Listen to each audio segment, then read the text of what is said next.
الحمد لله رب العالمين والصلاة والسلام على سيد المرسلين وعلى آله وصحبه أجمعين. باب الرجل يدلق يده بالأرض. مصنف الرحمن نے اس سے پہلے جو باب قائم کیے ہیں باب الاستنجاء بالماء، اس کے آخر میں جو روایت ذکر فرمائی ہے حضرت ابو ہریرہ کے، اور حضور سے نقل فرما رہے تھے کہ نزلت هذه الآیہ فی اہل قباء فی رجال یحبون ان یتطہروا. یہ آیت اہل قباء میں نازل ہوئی ہے. آپ کو یہ بتایا تھا کہ مسجد قباء کی فضیلت احادیث میں مذکور ہے. محدثین نے باقاعدہ اس کے لیے اس کی فضیلت کے بارے میں ابواب قائم کیے ہیں. چونکہ پہلے مدینے سے فاصلے میں یہ واقع تھے، لیکن اب مدینے کی آبادی جو ہے وہاں تک یہ پہنچے، اس لیے یہ اب مدینے میں ہی شامل ہو گیا. رسول اکرم صلی اللہ علیہ وسلم نے اس مسجد کی بنیاد رکھی، اور ہر ہفتے کے دن نبی اکرم صلی اللہ علیہ وسلم قباء تشریف لے جاتے، 2 رکعت نماز پڑھ کر واپس آتے. اور ایک روایت میں ہے کہ جو مسجد قباء میں 2 رکعت نماز پڑھے گا تو اس کو 1 عمرے کا ثواب اللہ تعالیٰ فرمائیں گے. مسجد زرار بھی یہی مسجد قباء کے خلاف اس کے قریب بنا دیے گئے تھے، جن کو بعد میں جلایا گیا. اس روایت میں تو یہ آیا ہے کانوا یستنجون بالماء، ان کی طہارت کے تعریف اللہ نے اس لیے فرما دی کہ وہ استنجا بالماء کرتے تھے. اس سے استنجا بالماء کا ثبوت ہو گیا. فنزلت فیہم هذه الآیہ. مسند بازار میں ایک روایت ہے، اب جلالین میں بھی پڑھ چکے ہیں. جب ان سے پوچھا گیا کہ اللہ تبارک و تعالیٰ نے تمہاری تعریف، تمہاری طہارت کے تعریف کس بنیاد پر کی، انہوں نے کہا کننا نتبع الحجارۃ الماء، ہم پہلے پتھر استعمال کرتے ہیں اور اس کے بعد پھر پانی استعمال کرتے ہیں. اس میں پتھر اور پانی دونوں استعمال کرنے کا ذکر ہے، اور اس روایت میں صرف پانی کا ذکر ہے. ایک بات تو یہ سمجھ لیں، جس میں دونوں کو جمع کیا گیا ہے وہ روایت سندن ضعیف ہے. اس لیے امام نووی رحمہ اللہ فرماتے ہیں وہ قابل اعتماد نہیں ہے. پہلے بھی کہا کہ مصنف رحمہ نے استنجا بالماء کا باب قائم کیا ہے، استنجا بالاحجار کا بھی باب قائم کیے ہیں، لیکن جمع بین الماء والحجر کے لیے کوئی باب قائم نہیں کی، کیونکہ اس میں روایتیں یا تو صریح نہیں تھے یا صحیح نہیں تھے. جو صحیح ہے وہ صریح نہیں ہے، جیسے یہ روایت بالکل صریح ہے لیکن سندن صحیح نہیں. تو لہٰذا امام نووی فرماتے ہیں کہ ان کے تعریف پانی کے استعمال کرنے پر ہے، صحیح روایتوں سے ہی معلوم ہوتا ہے. وہ استنجا بالماء کے قائل تھے اور اس طرح کرتے تھے. باب الرجل یدلق یدہ بالارض، آداب استنجا کے باب چل رہے ہیں. ان میں سے ایک ادب یہ ذکر فرما رہے ہیں کہ استنجا کرنے کے بعد اپنے ہاتھ کو مٹی کے ساتھ، زمین کے ساتھ رگڑ دیں. جو آگے جو روایت آ رہا ہے حضرت ابو ہریرہ کے، وہ فرماتے ہیں کہ کان نبی صلی اللہ علیہ وسلم اذا اتى الخلاء اتیتہ بماء فی طور، نبی اکرم صلی اللہ علیہ وسلم جب بھی قضاء حاجت کے لیے تشریف لے جاتے ہیں، میں اس کے لیے پانی لاتا. طور اس برتن کو کہتے ہیں جو پیتل کا ہو یا پتھر کے، اور رکوتن رکوا کہتے ہیں را کے فتحے کے ساتھ اور کاف کے سکون کے ساتھ، اور پھر جو آگے واو ہے وہ مفتوح ہے۔ اس چھوٹے سے برتن کو کہتے ہیں جو چمڑے کا بنا ہوا ہے، پانی کے لیے استعمال ہوتا ہے، جو چھوٹے مشکیزہ ہوتا ہے۔ تو یا اس میں پانی لاتا اور حضور اکرم صلی اللہ علیہ وسلم اس سے استنجا فرماتے ہیں۔ امام ابو داؤد فرماتے ہیں کہ وکیع کے روایت میں یہ اضافہ بھی ہے، ثم مسح یدہ علی الارض، پھر حضور اپنے ہاتھ مبارک کو استنجا کرنے کے بعد زمین کے ساتھ یا دیوار کے ساتھ رگڑتے ہیں، اور یہ رگڑنا رائحہ کریہہ کے ازالے کے لیے، جیسے پہلے بھی گزر چکا ہے۔ حضرت حذیفہ استنجا بالماء کے قائل نہیں تھے، وہ فرماتے تھے کہ لا یزال النتن فی یدی، تو ہاتھ میں بدبو پیدا ہوگی۔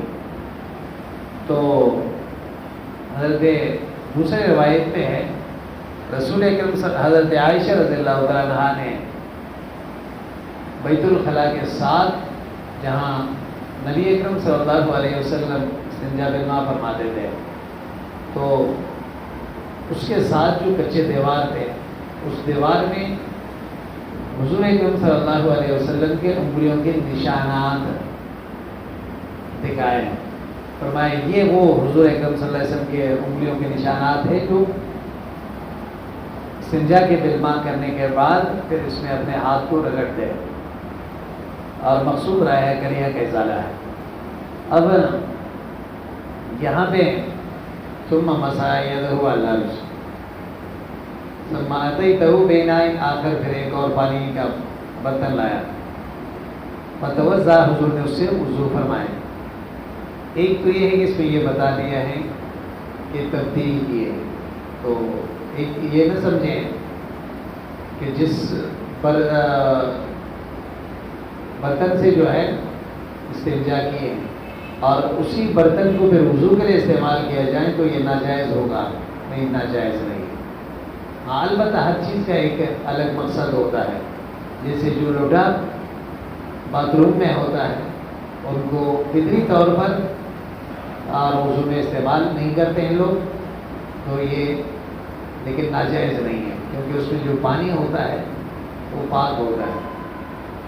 تو یہاں جو تبدیلی ہے تو ماتیتو باناء آخر، یہ اس وجہ سے ہے کہ استنجا کا پانی جو ہے وہ ختم ہو گیا تھا، تو پانی ختم ہو گیا تو پھر دوسرے برتن لانے پڑے، تو اس وجہ سے نہیں ہے کہ یہ ضروری ہے۔ ایک بات تو یہ سمجھ لیں، حضرت گنگوہی رحمہ اللہ کی نسبت سے صاحب فضل علامہ سہارنپوری نے یہاں ایک تفصیل بحث کی ہے۔ وہ فرماتے ہیں کہ استنجا بالماء کرنے کے بعد اگر ہاتھ میں رائحہ کریہہ باقی رہے، کیا اس کا ازالہ ضروری ہے یا نہیں ہے؟ وہ فرماتے ہیں اس میں دو قول ہیں۔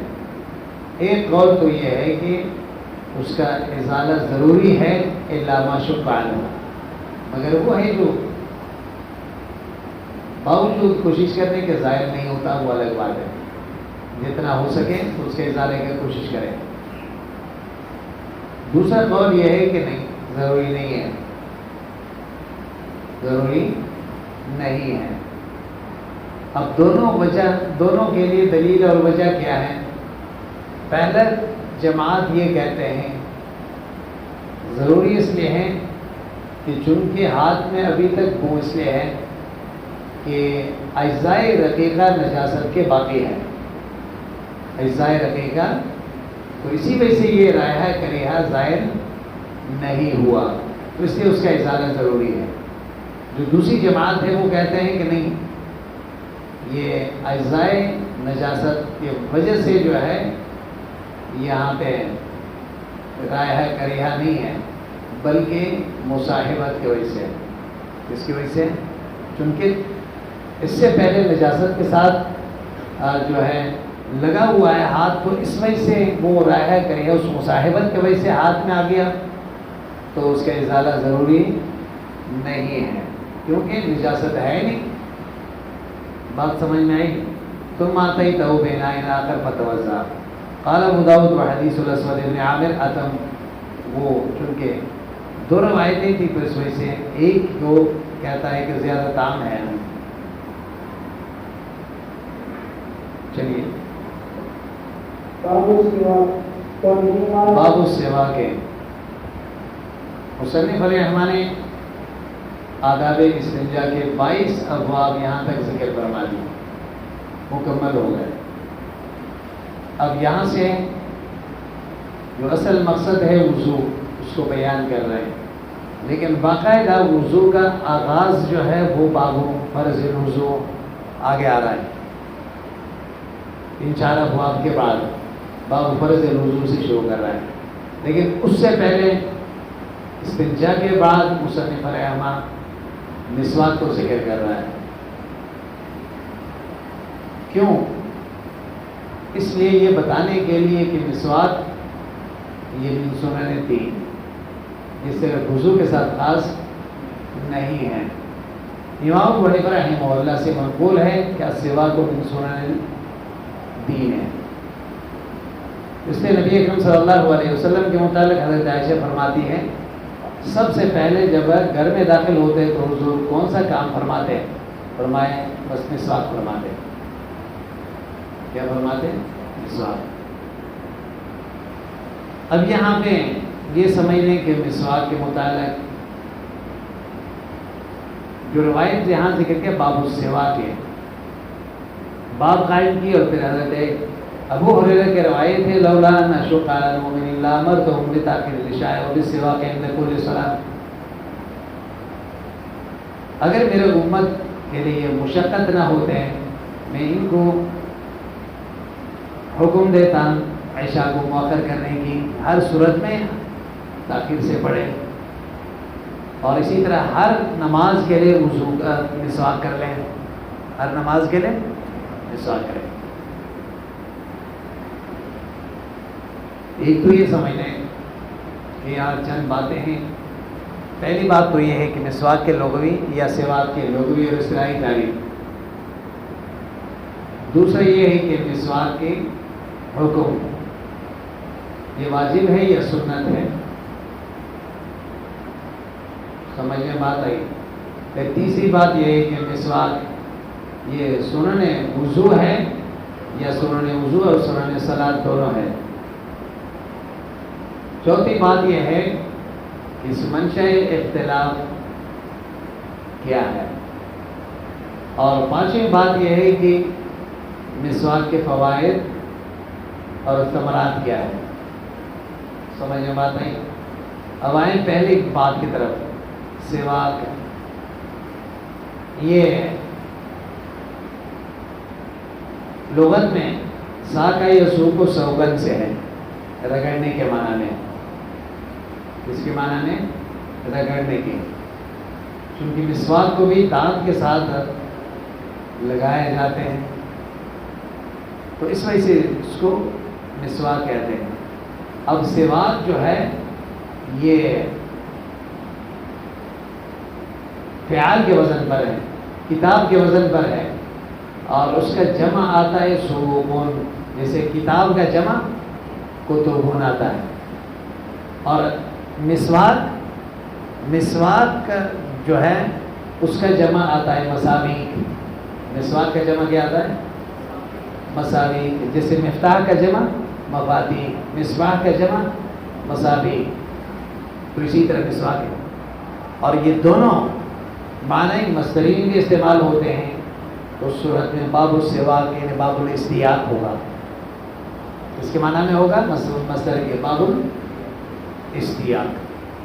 اور اسی طرح ظرف کے لیے بھی استعمال ہوتے ہیں، وہ آلہ جس سے رگڑا جاتا ہے. سمجھ میں بات آئی. تو اب مسواک جو ہے لغت میں کس کو کہتے ہیں؟ لغت میں مسواک ما یدلق بہ الاسنان، لغت میں کہتے ہیں اس کو جس سے دانت کو رگڑا جاتا ہے. سمجھ میں بات آئی نا. اور اصطلاح میں مسواک کہتے ہیں ہر اس لکڑی کو یا اس کپڑے کو جس کے ذریعے سے دانت کے پیلاپن اور منہ کے رائحہ کریحہ کا ازالہ کیا جاتا ہے. سمجھ میں بات آئی؟ رائحہ کریہ کو ظاہر کیا جاتا ہے۔ اب آئیں یہ اصطلاحی تعریف ہے مسواک کے۔ اب مسواک کے حکم کیا ہے؟ تو بعض حضرات فرماتے ہیں کہ امت کا اس پہ اجماع ہے کہ مسواک مسنون ہے، لیکن امام نووی فرماتے ہیں کہ اجماع کی بات صحیح نہیں ہے، اس لیے کہ اہل ظواہر کی یہاں مسواک واجب ہے، اور ابن حزم ظاہری تو یہ کہتا ہے کہ صرف جمعے کے دن واجب ہے۔ کس میں؟ تو عام اہل ظواہر یہ کہتے ہیں مطلقاً ہر نماز کے لیے، ہر وضو کے لیے واجب ہے، لیکن ابن حزم ظاہری فرماتے ہیں کہ جمعے کے دن صرف واجب ہے۔ اور اسحاق بن راہوی کی طرف یہ نسبت کیا گیا کہ ان کے یہاں یہ شرط صلاۃ ہے عند تذکر، یعنی اگر یاد رہا آپ نے مسواک نہیں کی تو آپ کے وضو نہیں ہوئی اور آپ کے نماز بھی نہیں۔ ہاں نسیان کی صورت میں پھر معاف ہے، نسیان کی صورت میں معاف ہے، لیکن امام نووی فرماتے ہیں کہ یہ نسبت اسحاق بن راہوی کی طرف صحیح نہیں ہے، یہ نسبت صحیح نہیں ہے، وہ بھی جمہور کی طرح سنیت کے قائل ہیں۔ سمجھ میں بات آئی؟ اب تیسری بات کی طرف آؤ، یہ سنن صلاۃ ہے یا سنن وضو ہے یا دونوں ہے؟ شوافی اور حنابلہ کا مسئلہ کیا ہے، یہ سنن صلاۃ بھی ہے اور سنن وضو بھی ہے، سنن وضو اور سنن صلاۃ دونوں ہیں۔ احناف کا عام جمہور احناف کا مسئلہ یہ ہے کہ یہ سنن وضو ہے، بس سنن صلاۃ نہیں ہے، لیکن احناف کا ایک طبقہ وہ کہا ہے محققین میں سے، اور وہ اس کو سنن وضو بھی مانتے ہیں اور اسی طرح نماز سے پہلے مسواک کرنے کو مستحب سمجھتے ہیں۔ جیسے علامہ ابن حمام رحمہ اللہ وہ فرماتے ہیں کہ 5 صورتوں میں ہمارے یہاں بھی مسواک کرنا مستحب ہے۔ نمبر 1 وہ فرماتے ہیں کہ عند الوضو، پہلے دوسرا یہ ہے کہ عند الصلاۃ، بات سمجھ میں؟ تیسرا یہ ہے کہ عند اصفرار الاسنان، دانت کے رنگ پیلا پڑ جائے، بات سمجھ میں آئی؟ اور چوتھا یہ ہے کہ عند استيقاظ من النوم، جب آدمی سو کے اٹھے تو اس وقت بھی منہ میں جھاگ پیدا ہوتا ہے، منہ پیدا ہوتا ہے۔ عند رائحۃ الکریہہ، اور جب منہ میں بدبو پیدا ہو جائے، تو ان 5 صورتوں میں علامہ ابن حمام فرماتے ہیں کہ ہمارے یہاں بھی مسواک کرنا مستحب ہے، تو پھر اس صورت میں کوئی اختلاف باقی نہیں رہے گا۔ البتہ مالکیہ کے یہاں، ان کے یہاں اصل مسئلہ تو یہی ہے کہ یہ احناف کی طرح یہ سنن وضو ہے بس۔ ہاں البتہ اگر وضو اور نماز کے درمیان فصل بعید واقع ہو جائے، آپ نے یہاں وضو کی اور جا کے پھر نماز پڑھنا ہے، تو نماز سے پہلے مسواک کی ضرورت نہیں ہے۔ اگر وضو آپ نے پہلے کیے ہیں اور بیچ میں وقفہ ہو گیا پھر نماز پڑھ رہے ہو، تو پھر ان کی یہاں سنن صلاۃ بھی ہے، نماز سے پہلے بھی مسواک کریں۔ سمجھ میں بات آئی؟ اب منشأ اختلاف کیا ہے؟ حضرت شبیر احمد عثمانی رحمہ اللہ فتح الملہم میں فرماتے ہیں کہ اس کے متعلق 4 طرح کی روایتیں ہیں۔ کتنے؟ 4 طرح کی روایتیں۔ ایک ہے وہ فرماتے ہیں عند کل صلاۃ، عند لامر تو ہم سوا کے عند، دوسرے میں ہے مع کل صلاۃ، اسی طرح وضو کے لیے بھی یہی عند اور مع استعمال ہوا ہے، عند کل وضوء مع کل وضوء، یعنی نماز کے لیے بھی عند استعمال ہوا، مع استعمال ہوا، اور وضو کے روایت میں بھی کیا ہے، مع اور عند استعمال ہوا۔ وہ فرماتے ہیں کہ عند جو ہے یہ اتصال اور قرب دونوں معنوں کے لیے استعمال ہوتا ہے. یعنی اتصال کے لیے بھی استعمال ہوتا ہے، قرب کے لیے یعنی زیادہ فاصلہ نہ ہو، یہ وضو کر کے جا کے نماز پڑھ رہے ہو تو وہ بھی کیا ہے، عند کل صلاۃ ہے. اگرچہ آپ نے نماز سے پہلے مسواک نہیں کی، وضو سے پہلے کی، لیکن یہ کیا ہے، قرب کی وجہ سے عند استعمال ہوتا ہے. سمجھ میں نہیں آئی بات. اب رہ گئے ہیں کہ ماں صرف اتصال کے لیے آتا ہے. ماں کس کے لیے آتا ہے؟ اتصال کے لیے. اب وضو میں ماں ہو یا عند ہو تو اس میں تو کوئی فرق نہیں پڑ رہا. اب آئے صرف ایک روایت میں اشکال پیدا ہوتا ہے، وہ ہے ماں کل صلاۃ. اب یہ نہیں کہہ سکتے ہیں کہ وضو سے پہلے وضو کے وقت جو ہے مسواک کی ہے تو یہ بھی کیا ہے، ماں کل صلاۃ ہے. نہیں، ماں اتصال پر دلالت کر رہا ہے. بیچ میں وضو فاصلہ آ گیا، ماں استعمال نہیں ہوتا.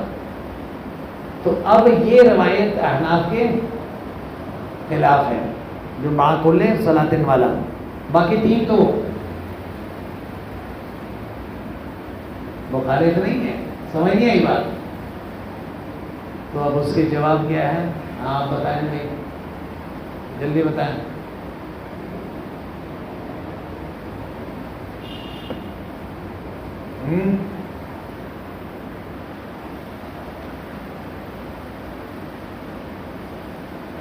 حافظ ابن حجر رحمہ اللہ نے ان چاروں روایتوں کا تفصیلی جائزہ لیا ہے.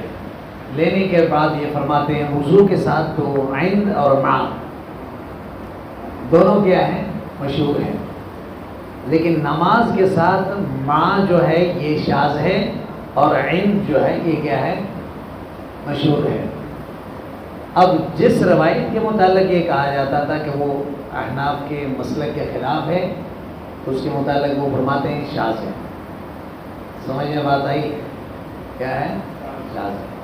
اگرچہ وہ روایت بخاری میں بھی ہیں اس میں، لیکن اس روایت کے متعلق تو عام روات اس کو نماز کے ساتھ ماں کو ذکر نہیں کرتے ہیں. سمجھ میں بات آئی؟ تو بہرحال احناف کے مسلک کے تائید اس سے بھی ہوتا ہے کہ کسی بھی نماز سے پہلے نبی اکرم صلی اللہ علیہ وسلم سے مسواک ثابت نہیں ہے، اور جمہور صحابہ سے ثابت نہیں ہے. بعض صحابہ سے ثابت ہے، یہاں ذکر کر رہا ہے مصنف، لیکن عام صحابہ اس طرح نہیں کرتے تھے.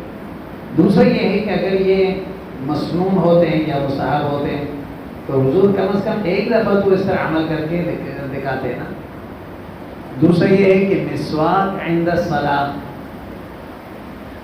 یہ تاخیر صلاۃ کا ذریعہ بھی بن سکتا ہے. کم از کم تکبیر اولیٰ آپ سے رہ جائیں گے، کیونکہ جب مسواک کرتے وقت یہ اندیشہ ہوتا ہے کہ خون نکل جائے.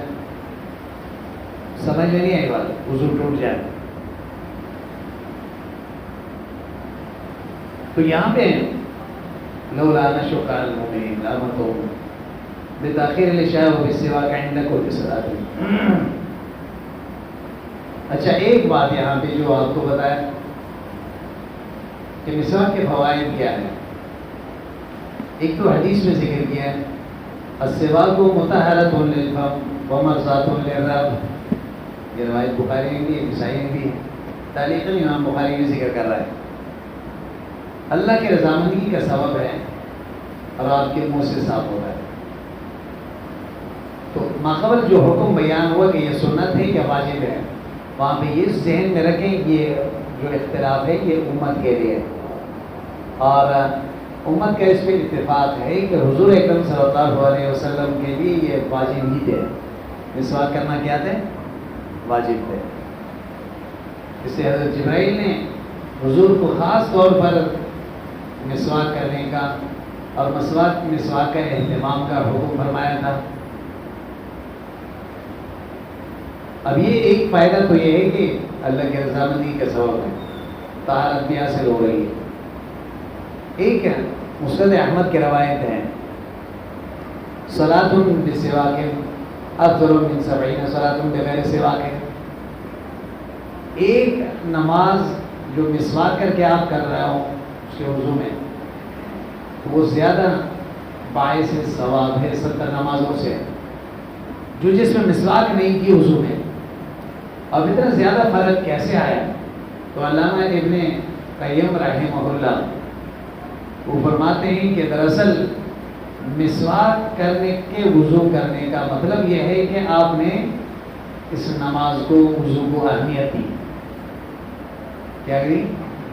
ایک آدمی جلدی اٹھ کے 4 رکعت نماز پڑھ کے نکل جاتا ہے، ایک آدمی اطمینان کے ساتھ کھڑے ہو جاتا ہے اور اطمینان کے ساتھ رکوع سجدہ سارے ارکان بجا لاتا ہے. دونوں میں فرق ہے نا.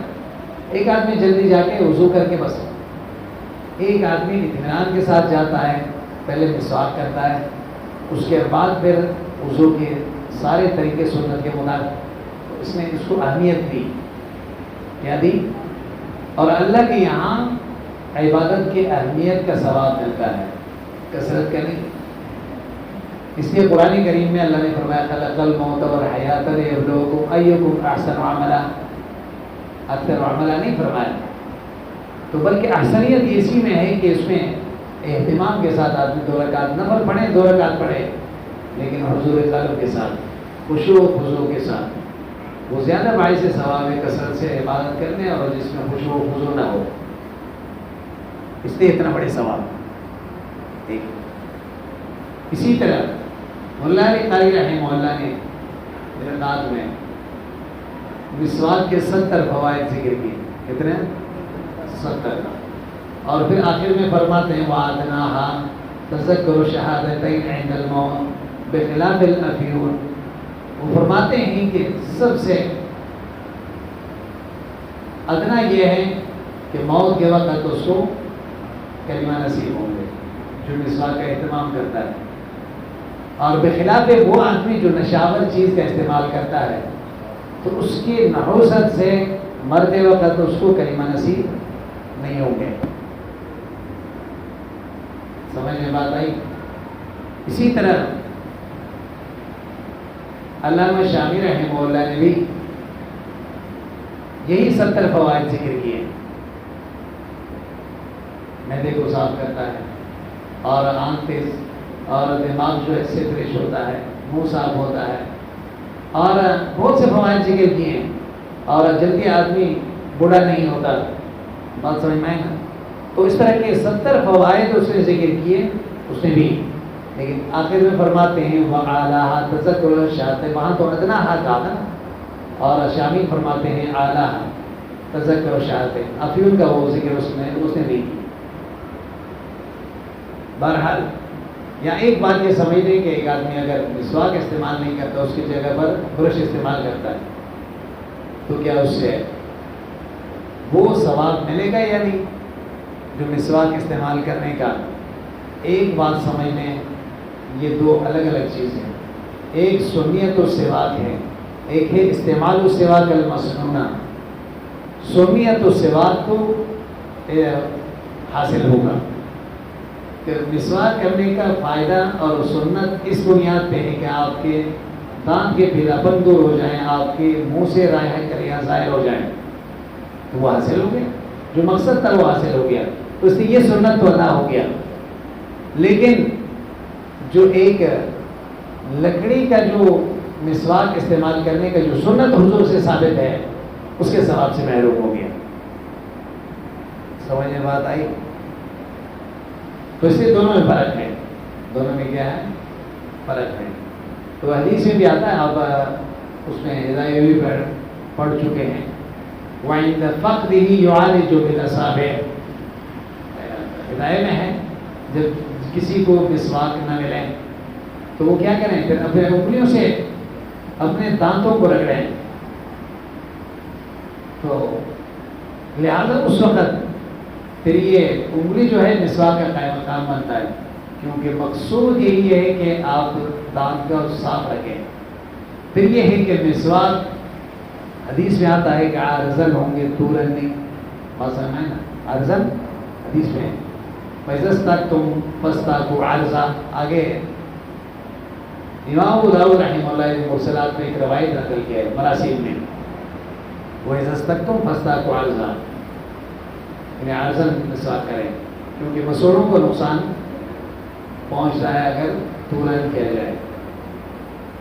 دوسرا یہ ہے کہ مسواک ابتدا میں کم از کم ایک بالش ہونی چاہیے، استعمال ہونے کے بعد وہ کم ہو گیا تو کوئی مسئلہ نہیں ہے۔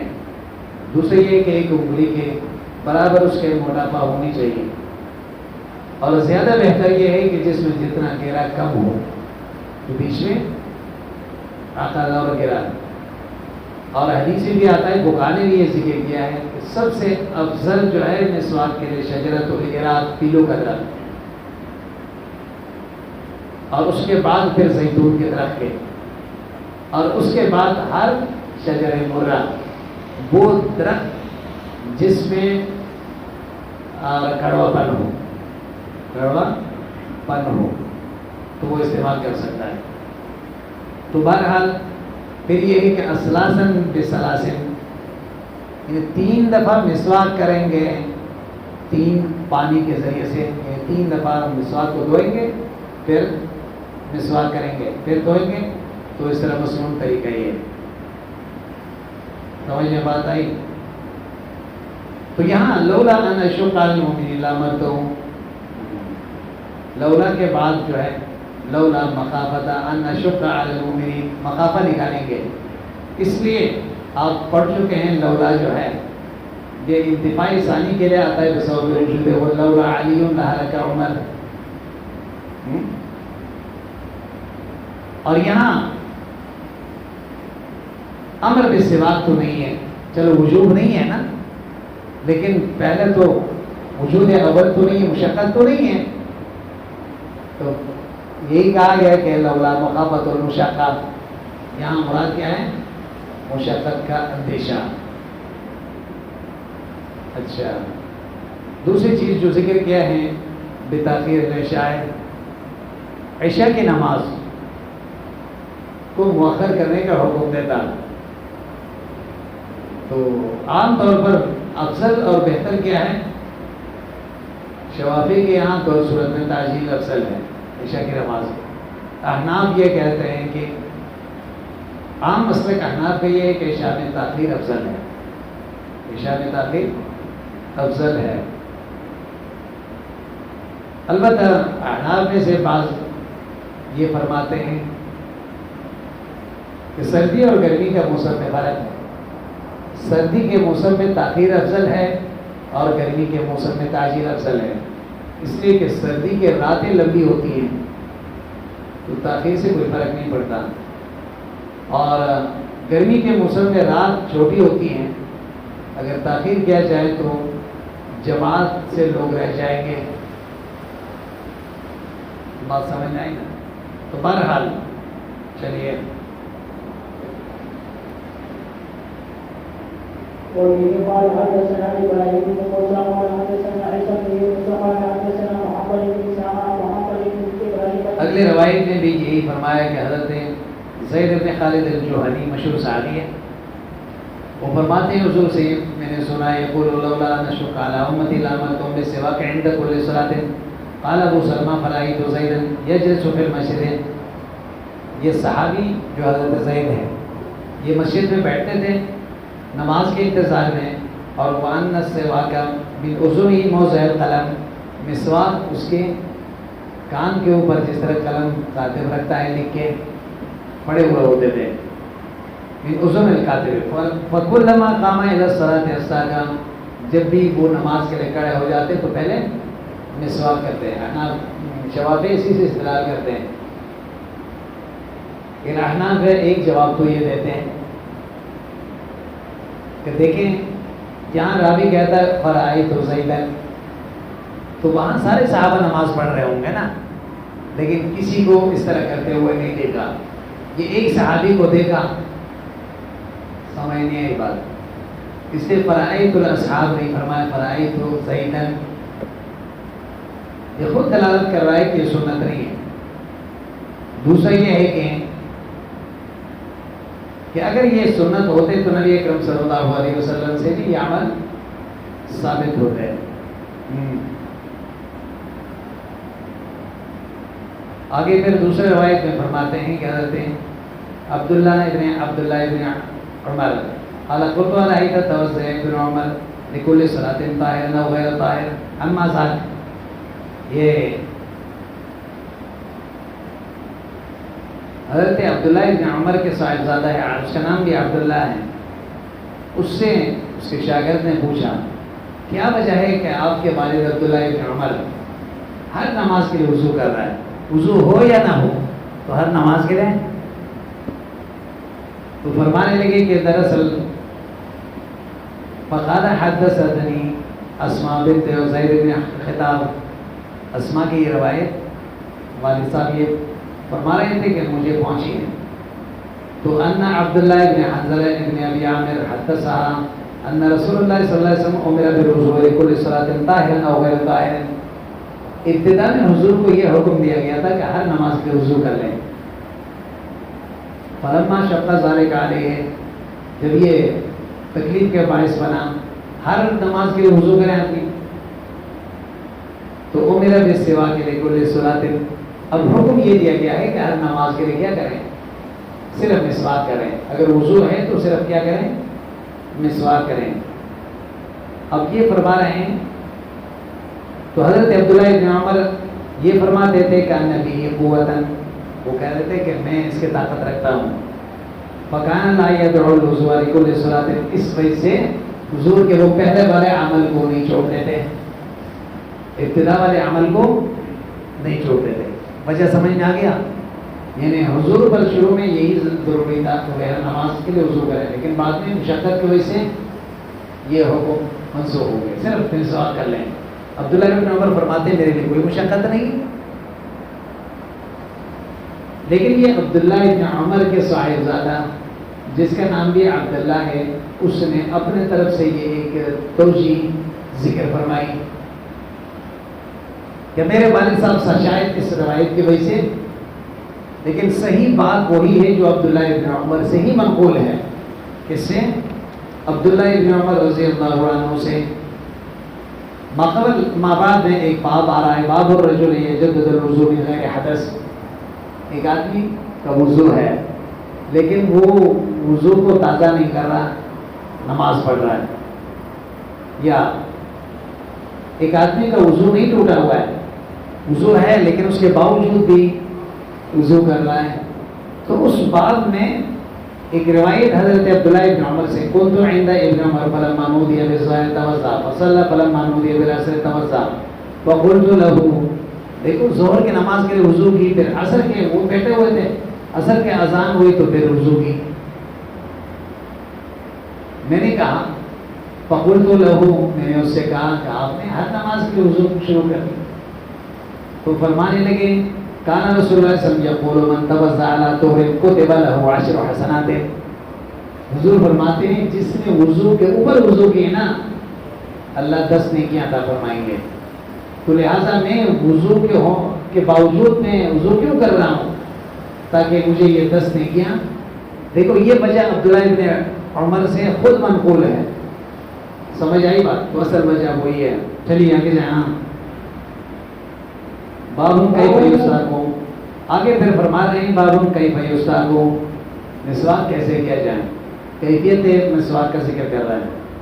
قال اتینا رسول اللہ صلی اللہ علیہ وسلم نستحملہ، حضور کے پاس ہم آئے، نستحملہ سواری طلب کرنے کے لیے. فرأیت یستاکو علی لسانہ، یہ روایت حضرت ابو بردہ سے، یہ حضرت ابو موسیٰ شریف کے بیٹا ہے. اور فرماتے ہیں کہ حضور کے پاس ہم آئے، حضرت ابو موسیٰ شریف فرماتے ہیں کچھ لوگ نستحملہ، حضور سے سواری طلب کی. فرأیت یستاکو علی لسانہ، حضور اپنے زبان پہ مسواک چلا رہے تھے. سلیمان کی روایت میں دخلت علی النبی صلی اللہ علیہ وسلم وهو یستاک فقد وضع السواک علی طرف لسانہ، اس سے یہ معلوم ہو کہ مسواک صرف دانت پہ نہیں بلکہ زبان پہ بھی کرنی چاہیے. وهو یقول آہ آہ، جیسے یتحوع، یہ جو ہے پھر یتقیع کے معنی میں، جیسے ایک آدمی کو قی ہوتا ہے نا، ایک آواز نکلتی ہے، تو اسی طرح یہاں پہ بھی ہوتے ہیں. اور نسائی کی روایت میں ہے آ آ، بس میں آئین کے بعد نہیں، اور ایک اور روایت میں او آیا ہے. تو یہ سارے صرف نقل ہے حضور کے اس آواز کے.